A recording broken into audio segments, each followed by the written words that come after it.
Hello, everyone. Thanks so much for joining me here today as we get to talk about one of my favorite subjects, comic books. My name is Jose. I love comic books. I love talking about them. I love sharing them with you. Feel free to follow me on social media if you would like. Links are in the description below. I've also posted a link to the Marvel fan site that I have plot synopsis and character bios for this issue. We're going to be starting the Mutant Massacre. And it begins, the official beginning is here in Uncanny X-Men 210 with one of the greatest covers of all time, period. It doesn't matter. Look at this. Amazing, amazing cover. Come on, mess with us, make our day. With this is done by John Romita Jr. and Bob Wyacek. And you know what the thing is? Bob Wyacek is responsible for inking two of the greatest covers of all time. That includes the Hulk. I'm sorry, the number escapes me. The one with Wolverine on the cover, done by Todd McFarlane. Bob Wyacek inked that cover. Now, it does look here like Nightcrawler has a bit of a black eye and perhaps a little blood. You can see his uniform is a little tethered here. We're going to look inside. Now, I hope you enjoyed 208 and 209 because Chris Claremont put a lot of action in those. And I think part of the reason he put so much action in those is because this issue is a lot, and I mean a lot of talking. There's a little bit of action, but most of it is talk.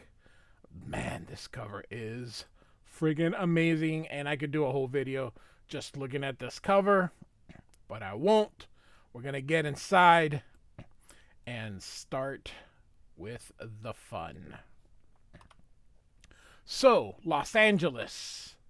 And we see like a railroad area. I don't know what these areas where all the railroads go to, but this is called the morning after, and we start off with action. I mean, immediately start off with it, and we see this mutant here yelling for this guy, the Hellfire Club, Richard, and you can see there's a harpoon stuck behind him. He already had his gun out. Chris Claremont is the writer, John Romita Jr. and Dan Green providing the art, Glennis Oliver, Tom Rozakowski, and Ascenti Jim Shooter, all the usual suspects. John Romita Jr.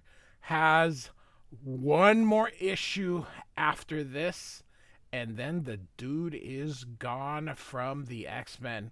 And believe it or not, the dude started finding his stride toward the end. And he will go, I think it's to the new universe. And then he's off to Daredevil, where I think he was great.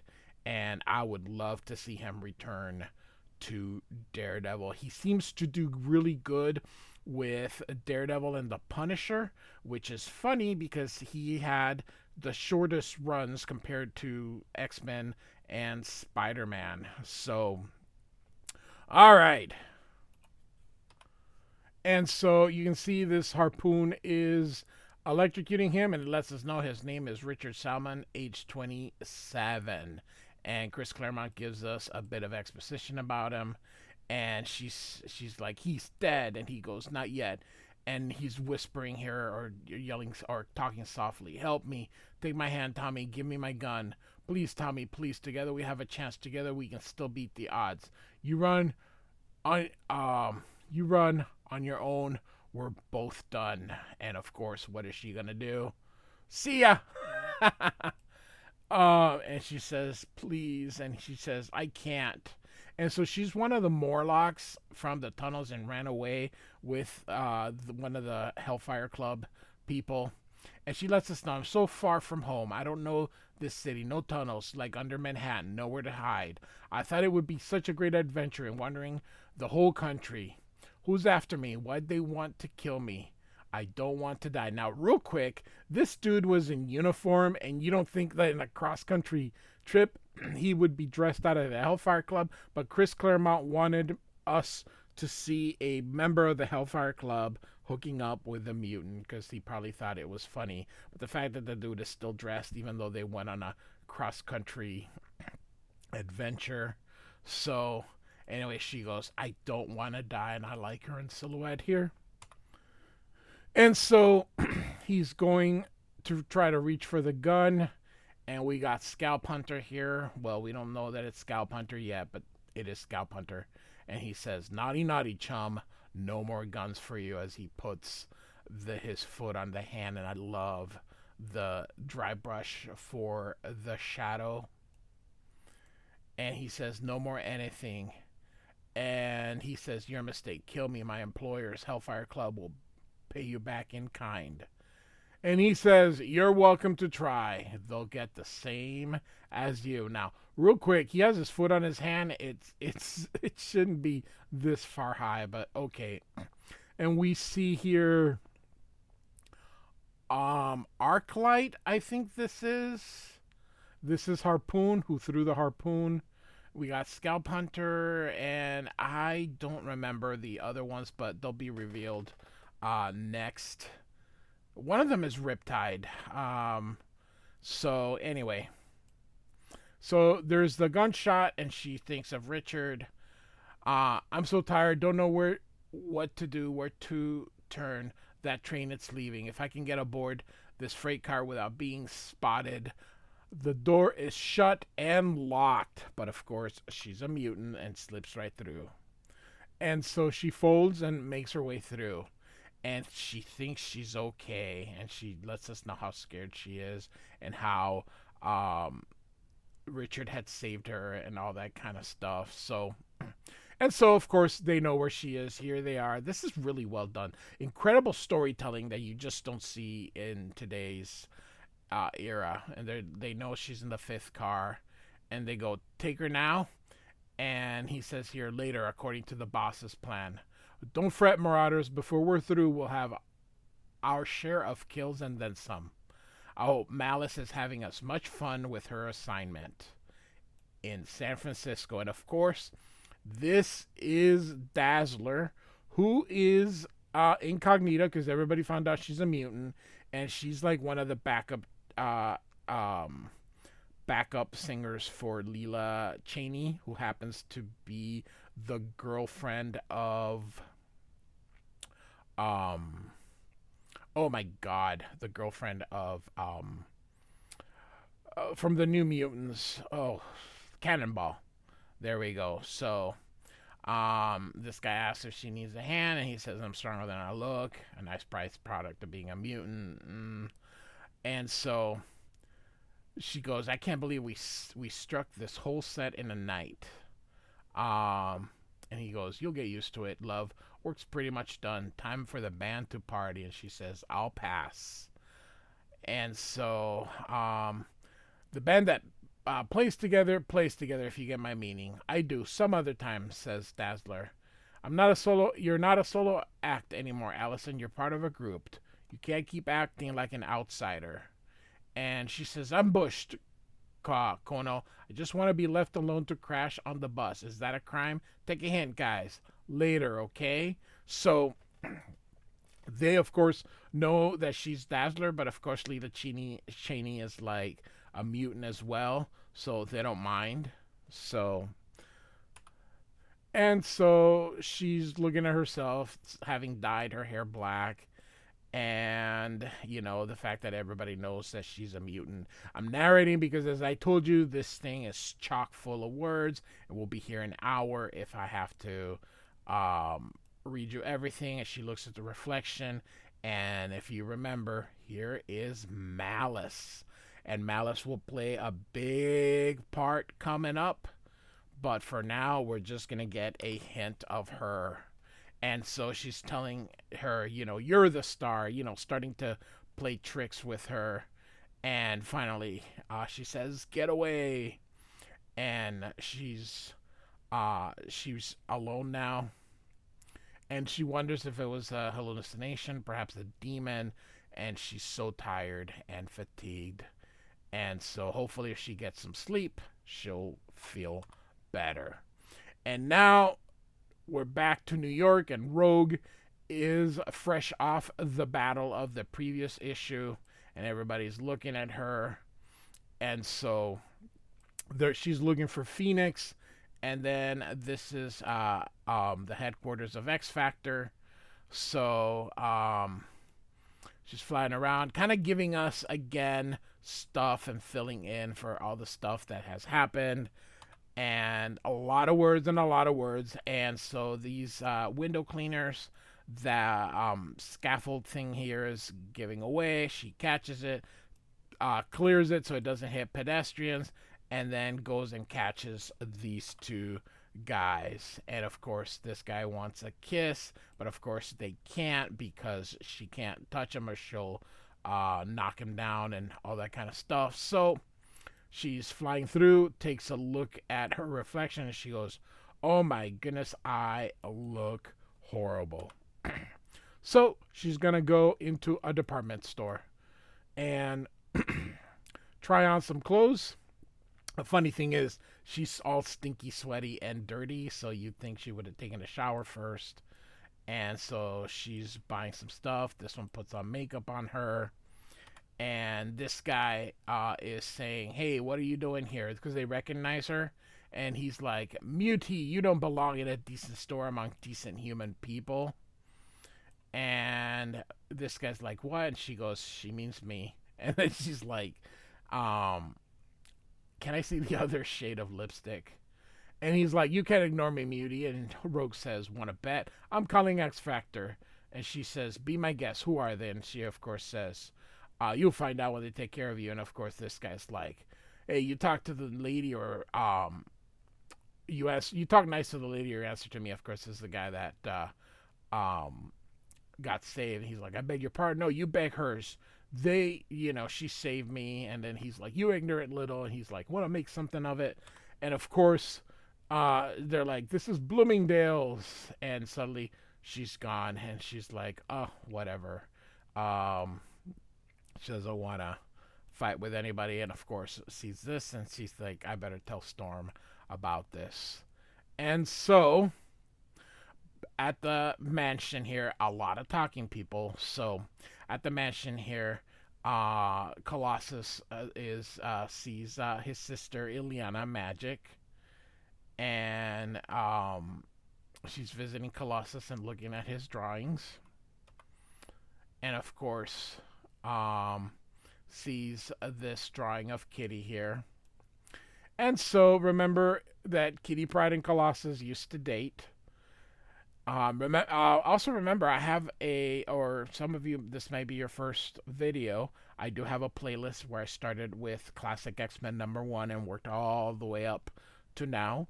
I have an X-Men playlist. I have an X Factor playlist. I have a New Mutants playlist, and then I have an X Universe playlist where I stick everything together. I got Kitty Pryde and the Wolverine. I got the Wolverine limited series. I got lots of stuff, so feel free to check those out. So Magic tells Colossus that she's concerned about Kitty, who's upset about what happened with Rachel, and that was covered in the previous 3 issues. And so Magic says something here really cool. She says she needs you, Peter. I mean, if we don't look after our own, who the heck will? Uh, Trouble is, right now, it's like the whole world, maybe it's like the X-Men. Maybe the whole world is falling to pieces around her. And Colossus says, "Around us all." And she continues here, "We have to find a way to stop it, to put things together, pull them back together before it's too late." Colossus says, "Perhaps, dear sister, it already is." And so, speaking of Kitty, she's trying to fix some computer circuitry on why are they in uniform? I never understood how come they're always in uniform. Um, and so she's fixing Cerebro. It looks like it here, and so she's using her phasing powers and fixes it, and Just gonna talk more about Rachel again. There's so much talking. Um, and so everything that's happened with everybody kind of, this is kind of the issue for everyone to catch up. And so here comes Ilyana and Colossus. So Kitty was kind of saying, is this what the rest of our life is going to be like? And Colossus says, quite possibly. And then Kitty's like, occasionally things should get better. And if not, what? You wish to quit? And she says, what I want is a big fudge quad scoop of Sunday banana split. And you can see Loki's like, yum. And Olena's like, that's disgusting. And she says, tasty. And Colossus is like, don't change the subject.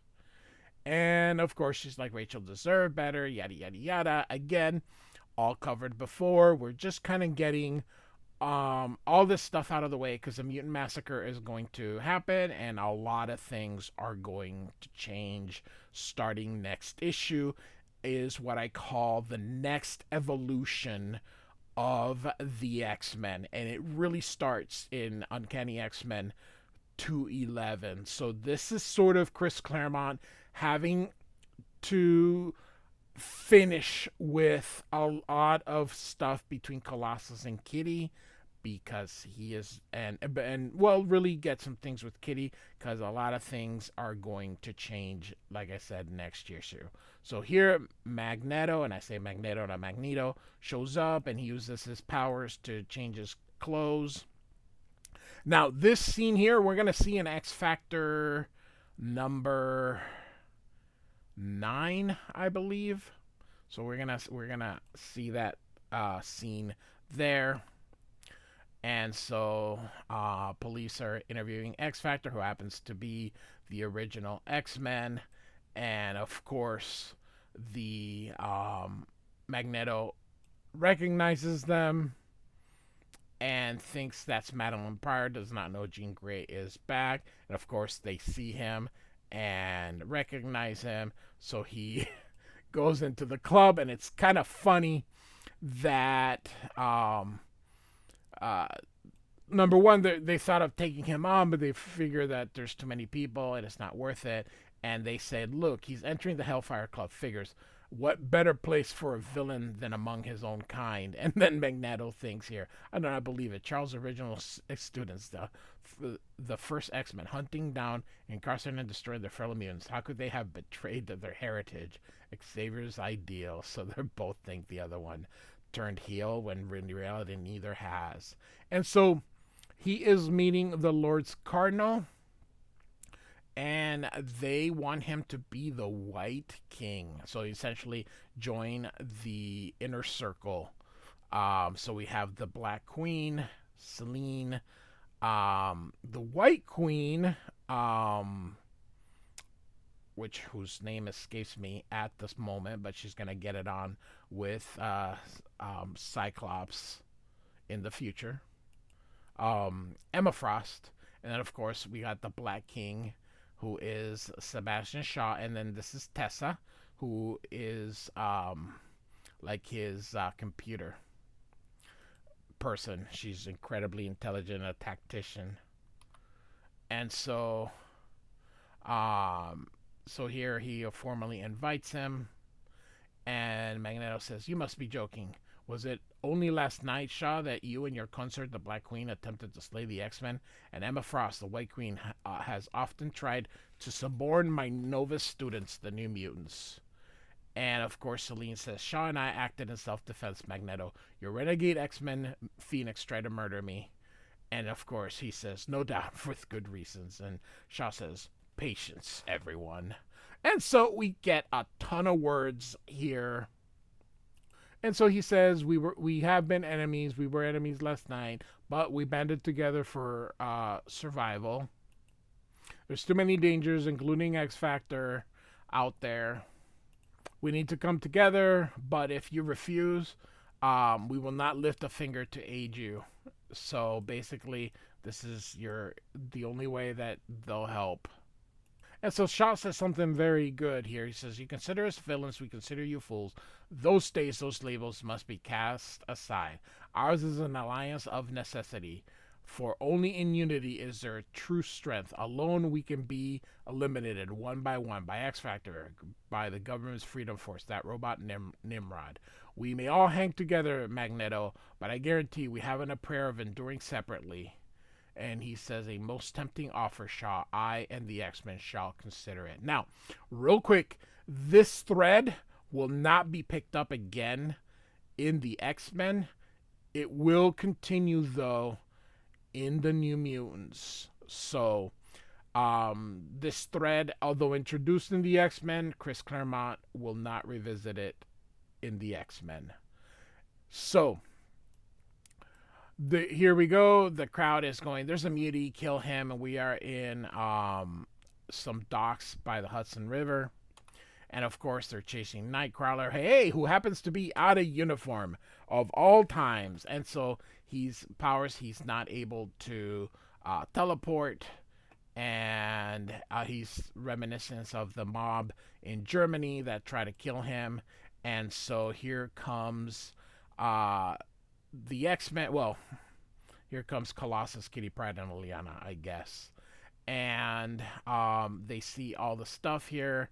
And they come down, and they're like, hey, it's more muties. And, of course, they're basically going to stand up for her. Kitty's going to say about the Nazis and about her being a Jew. And she's like, hey, maybe we're all mutants. You ever think of that? And says, hey, maybe I can do this, and she can do that. Anyway. And this lady, you shouldn't talk to your elders, she says. I don't, to those I respect. And then they all walk away. And so she saves Nightcrawler. It was really a little more complicated than that, but I sort of cut it up. Again, this is so wordy. So we've been at this for 20 minutes, and I would be here an hour if I had to read all this. So they said, how come you didn't teleport? And Nightcrawler says, I couldn't. I seem to have lost my power, and that's going to be very important next issue. Uncanny X-Men 211 is fantastic. This is my childhood. I was in middle school when this came out, and this story changed my outlook, how I felt about X-Men. In this moment, the X-Men became the greatest comic book that you could possibly get. I believe also at this time, Classic X-Men actually started the previous month, Classic X-Men #2. So I was buying this and X Factor and the new, I was getting everything. So I was hooked, line, and sinker. And so we are now, it says here, the Delacorte Theater, somewhere in Central Park, and he says this is where Rachel's trails lead, Storm, and where it ends. And this is Wolverine here. I love this with the cowboy hat. And Storm says, you say she's lost, Wolverine? And Wolverine says, she's gone, boss, where the X-Men can't follow. Is there nothing we can do? And Wolverine pops his claws and says, I figured I did enough. And then he retracts them. When I nearly killed her. She was trying to murder the Black Queen. Should I have let her? And Storm said it should never have come to that. She's got green eyes. The X-Men are a team, Logan. And so Storm continues here. And she says, I do not object to your attempting to stop Rachel, but you should not have done so alone. Had all the X-Men been there, she might still be with us instead of vanished, God knows where.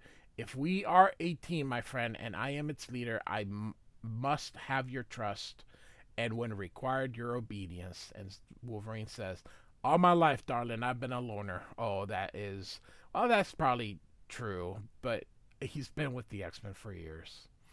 And so Storm says, then walk away before more harm is done. We cannot afford it next time. The stakes have grown too high. We depend on you, Wolverine. You must be there, and they hold hands. I will be to the end. And so this is really, I mean, the Wolverine, the evolution of Wolverine, if you watch my videos from the very first one all the way to now, the changes in Wolverine have been fantastic. And so the the train she took went all the way to New York. Would that not be lucky? And so, and how long would that take? I'm sorry. A train goes about 50 miles an hour. This would have taken like 10 days to get there, plus all the stops. And so it says the 20th century from Chicago is 2 hours usual late. So um, she took, okay, so she took several trains there to get home anyway. So she comes out, she's going into the tunnels, she thinks she's safe, and boom! Harpoon gets her again, and look at that. And so she goes, "You figure we're chumps, girl?" And she's like, "No, please, no, don't, no." And Scalp Hunter says, "You should have listened to your Hellfire Club boyfriend. He had it pegged, together you had a chance. Alone, too bad. We let you go," he says, "so you led us to your fellow Morlocks. No hard feelings, nothing personal. It's a job. We're pros, the best Marauders." And you see the click, clack, and she's like, starts to cry and says, "Don't feel sad, youngster, because where you're going, you'll soon have lots of companies. Next, Massacre." So, wow. Here we go. So, although a lot of talking, a lot, we are getting set up for possibly the greatest X-Men moment. Um, this little thing. I think this is the very first time that all the titles sort of did a thing like this, where they had one event, if I believe. So the Mutant Massacre is the very first time, and then it will turn into a summer thing because Jim Shooter liked it so much. So, Uncanny X-Men 210 by Chris Claremont, John Romita Jr., and Dan Green. Like and subscribe, and I do thank you for listening. Goodbye.